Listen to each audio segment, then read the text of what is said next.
कई बार हम ऐसा देखते हैं कि महिलाओं में ये दिक्कत रहती है कि उन्हें अनियमित मासिक स्राव की समस्या होती है, फिर कम आने की दिक्कत होती है, तो ऐसा क्यों होता है? कम आना और अनियमित आना दोनों में थोड़ा सा ये बता दूं कि जब देर से मासिक स्राव होता है और उसमें फ्लो कम होता है, स्राव की मात्रा कम होती है, तो हम लोग उसे ओलिगोमेनोरिया बोलते हैं मेडिकल साइंस में। अब नॉर्मली हम लोग 21 दिन से 35 दिन के बीच में मासिक हो तो उसे नॉर्मल माना जाता है, उसे सामान्य माना जाता है।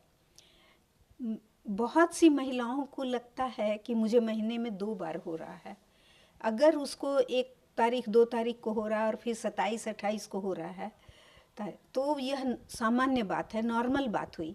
लेकिन महिला को लगता है कि मेरा अनियमित मासिक हो रहा है।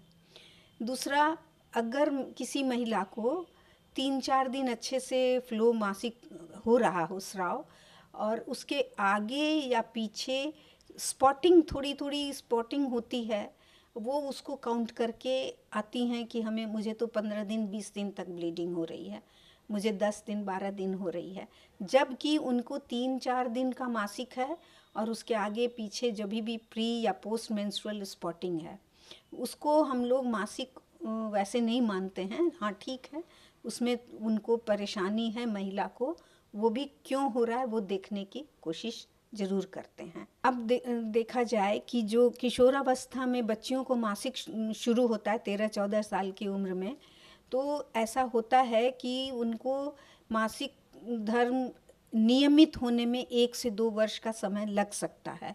इस दौरान उनका मासिक अनियमित हो सकता है, कम भी हो सकता है, कभी 4 महीने 6 महीने 5 महीने पर हो सकता है, और वो धीरे धीरे नियमित हो जाता है। यह बहुत सामान्य बात है जब उनका हार्मोन का लेवल एक बैलेंस में आ जाता है, जब उनके मस्तिष्क से निकलने वाले हार्मोन एक लेवल में आ जाते हैं, तब उनका मासिक सही हो जाता है। उसके पहले वो वैसे ही चलता है, इसलिए इसे हम बीमारी नहीं मानते हैं।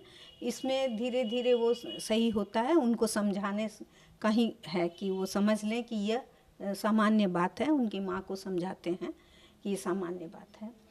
और अगर किसी महिला को मासिक कम हो रहा है और काफ़ी दिन पर हो रहा है, अर्थात ओलिगोमेनोरिया हो रहा है, तो उसके कई कारण हो सकते हैं, जिनमें एक प्रेगनेंसी के कारण होता है, दूध पिलाने से होता है जैसा पहले बताया, और कुछ दवाओं से भी होता है, एंटी साइकोटिक या एंटी डिप्रेसेंट ड्रग्स से होता है।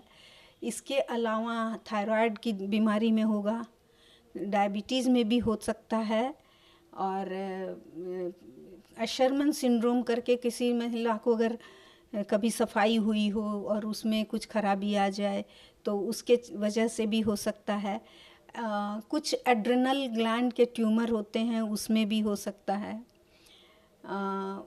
इसी तरह से और कई एक हार्मोन सिक्रीटिंग ओवेरियन ट्यूमर होते हैं, जिनके वजह से भी मासिक गड़बड़ हो सकता है। ये प्रायः ये कॉमन कारण हैं कि जिसके चलते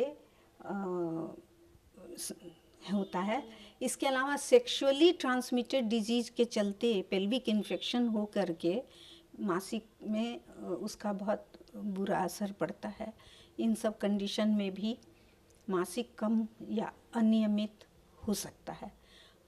अब है कि अगर किसी को कुछ ऐसी दिक्कत होती है तो वो जाएं, डॉक्टर से मिलें, और उनका पहले तो पता लगाना ज़रूरी होता है, जांच करके कि कहाँ प्रॉब्लम है, किस कारण से हो रहा है, और उसके अनुरूप आगे का चिकित्सा होना चाहिए।